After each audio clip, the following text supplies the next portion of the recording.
Bonjour à tous, je suis le docteur Audrey Moncam-Nouton, je suis cardiologue et je suis très contente de vous accueillir sur cette plateforme, ça me fait vraiment plaisir. Alors aujourd'hui, nous allons nous adresser au personnel soignant, d'accord, et leur donner des conseils comment faire face au coronavirus au quotidien. C'est vrai qu'en ce moment, nous sommes dans une tendance à la baisse, ok, mais c'était des moments très difficiles pour le personnel soignant, d'accord? Et nous leur tirons vraiment le chapeau et nous remercions tous ces patients qui ont su exprimer de la reconnaissance vis-à-vis au personnel soignant, que ce soit au Cameroun en particulier et en Afrique de manière générale, vraiment. Nous avons eu la chance que cela n'ait pas fait autant de dégâts qu'ailleurs, mais néanmoins, cela laisse des séquelles parce qu'il y a des médecins, des infirmiers et tout, qui ont été touchés par cette maladie, qui ont été secoués, qui ont été agressés même par certains patients. Voilà, donc ça a généré beaucoup de stress, on va dire, n'est-ce pas? Alors, que dire à ces personnes-là? Alors, c'est pas moi qui vais parler, c'est Dr Njifon qui est psychologue, parce que nous en avons tous besoin. Même les médecins ont besoin à certains moments, surtout en cette période-là, de psychologues pour pouvoir, voilà, revenir à eux-mêmes et gérer toutes ces situations avec plus de sérénité. Mais avant de lui laisser la parole, je vous invite vivement à vous abonner à la chaîne YouTube Dr Moncam si vous êtes sur YouTube, à la page Facebook. Likez, commentez, partagez et on se dit à tout de suite. Bonjour, je m'appelle le docteur Jifon Sarwassan, je suis psychologue et clinicien en service à l'hôpital gynéco-obstétrique et pédiatrique de Douala. Donc merci beaucoup au docteur Moncam de m'avoir invité sur cette plateau.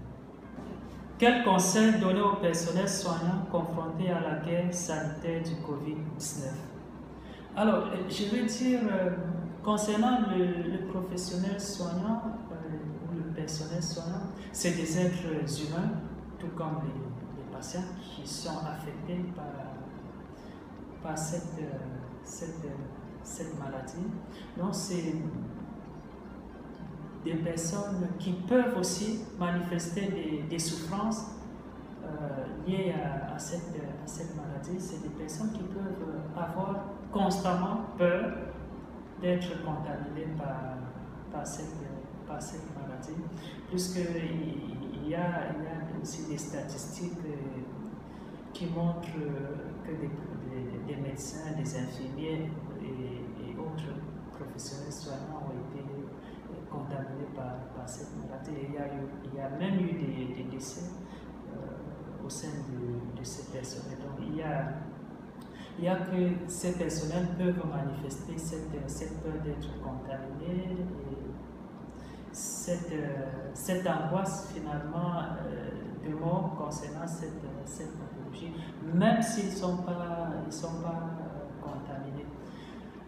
Mais cette pathologie peut être associée au stress chez les professionnels qui accompagnent des personnes atteintes du Covid, ou chez les professionnels qui n'accompagnent pas parce qu'il y a des porteurs sains du virus. Donc du coup, il y a quand même que le risque de contamination est omniprésent dans leur pratique, d'où cette peur d'être contaminé et ce stress qui à la longue peut évoluer vers l'épuisement professionnel.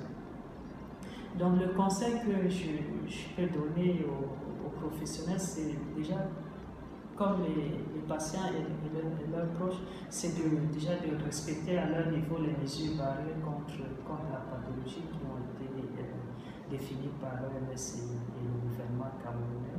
Donc c'est de les respecter et aussi de ne pas hésiter d'aller se faire consulter par un psychologue, d'aller exprimer leur peur, leur angoisse, bref, leur vécu concernant le coronavirus. Donc, comme je l'ai dit, les professionnels, c'est légitime qu'ils aient peur, c'est légitime qu'ils manifestent des angoisses, c'est légitime également qu'ils soient stressés.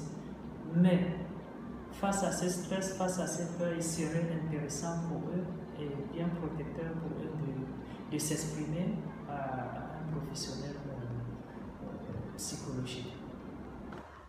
Voilà. Merci beaucoup, Dr Njifon, d'avoir bien voulu répondre à toutes ces questions. Merci à vous d'avoir pris de votre temps pour écouter cette vidéo, pour regarder cette vidéo. Et j'espère que vous avez été une fois de plus édifiés par le contenu. En tout cas, moi, j'ai une fois de plus beaucoup appris. On apprend tous les jours et on apprend toujours des uns et des autres. C'est dans la complémentarité disciplinaire qu'on apprend ainsi. Donc, je vous dis à très bientôt pour une prochaine vidéo.